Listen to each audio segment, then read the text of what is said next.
Sakalayan Gunarnavasya Vande Guru Sri Charanaravindan.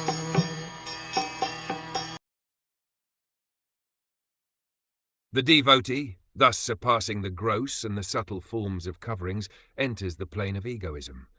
And in that status he merges the material modes of nature, ignorance and passion, in this point of neutralization, and thus reaches egoism in goodness. After this, all egoism is merged in the Mahatattva, and he comes to the point of pure self-realization. Pure self-realization, as we have several times discussed, is the pure consciousness of admitting oneself to be the eternal servitor of the Lord. Thus one is reinstated in his original position of transcendental loving service to the Lord, as will be clearly explained in the following verse.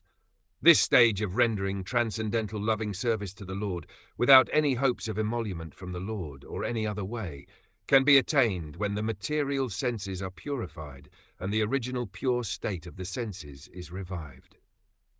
It is suggested herein that the process of purifying the senses is by the yogic way, namely the gross senses are merged in the mode of ignorance, and the subtle senses are merged in the mode of passion.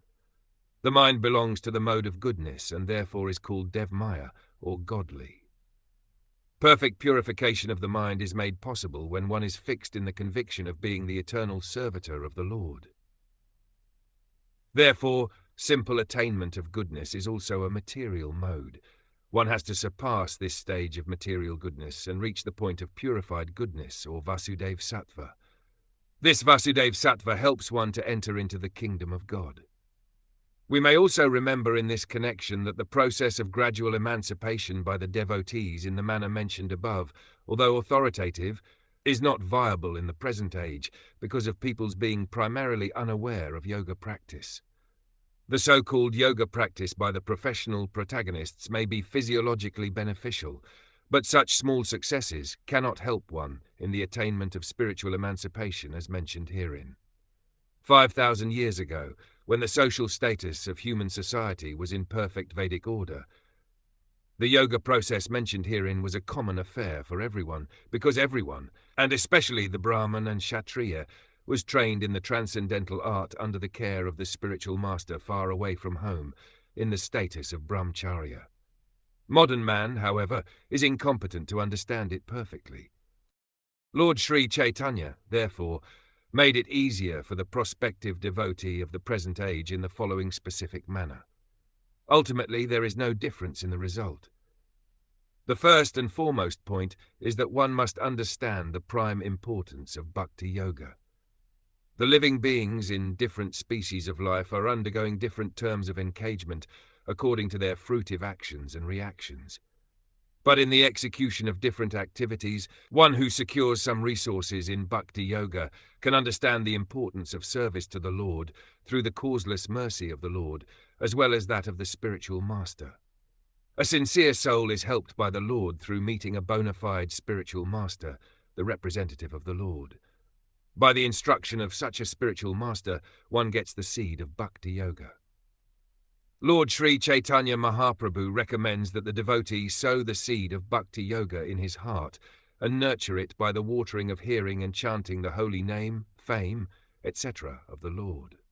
The simple process of offenselessly chanting and hearing the holy name of the Lord will gradually promote one very soon to the stage of emancipation. There are 3 stages in chanting the holy name of the Lord. The first stage is the offensive chanting of the holy name, and the second is the reflective stage of chanting the holy name. The third stage is the offenseless chanting of the holy name of the Lord. In the second stage only, the stage of reflection, between the offensive and offenseless stages, one automatically attains the stage of emancipation. And in the offenseless stage, one actually enters into the kingdom of God, although physically he may apparently be within the material world. To attain the offenseless stage, one must be on guard in the following manner. When we speak of hearing and chanting, it means that not only should one chant and hear of the holy name of the Lord as Rama, Krishna, or systematically the 16 names Hare Krishna, Krishna Krishna, Hare Hare, Hare Rama, Rama Rama, Hare Hare, but one should also read and hear the Bhagavad Gita and Srimad Bhagwatam in the association of devotees. The primary practice of bhakti yoga will cause the seed already sowed in heart to sprout, and by a regular watering process, as mentioned above, the bhakti yoga creeper will begin to grow. By systematic nurturing, the creeper will grow to such an extent that it will penetrate the coverings of the universe, as we have heard in the previous verses, reach the effulgent sky, the Brahmjyoti, and go farther and farther and reach the spiritual sky, where there are innumerable spiritual planets called Vaikunthlaks.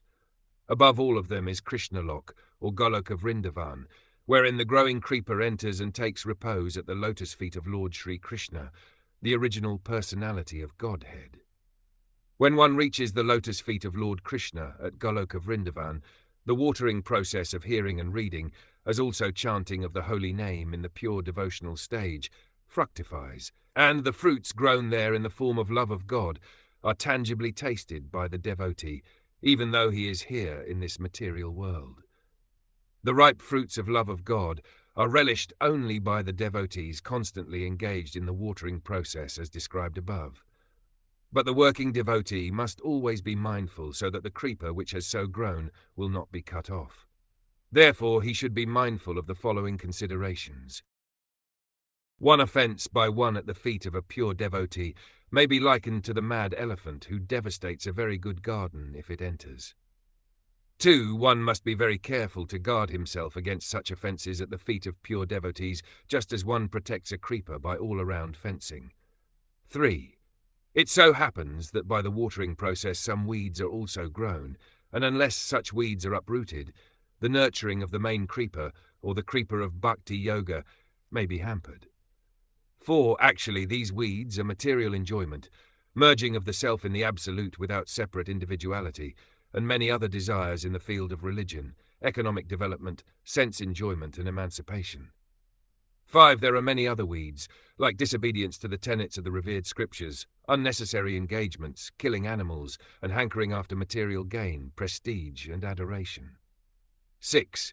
If sufficient care is not taken, then the watering process may only help to breed the weeds, stunting the healthy growth of the main creeper and resulting in no fructification of the ultimate requirement, love of God. 7. The devotee must therefore be very careful to uproot the different weeds in the very beginning. Only then will the healthy growth of the main creeper not be stunted. 8. And by so doing, the devotee is able to relish the fruit of love of God and thus live practically with Lord Krishna, even in this life, and be able to see the Lord in every step. The highest perfection of life is to enjoy life constantly in the association of the Lord, and one who can relish this does not aspire after any temporary enjoyment of the material world via other media.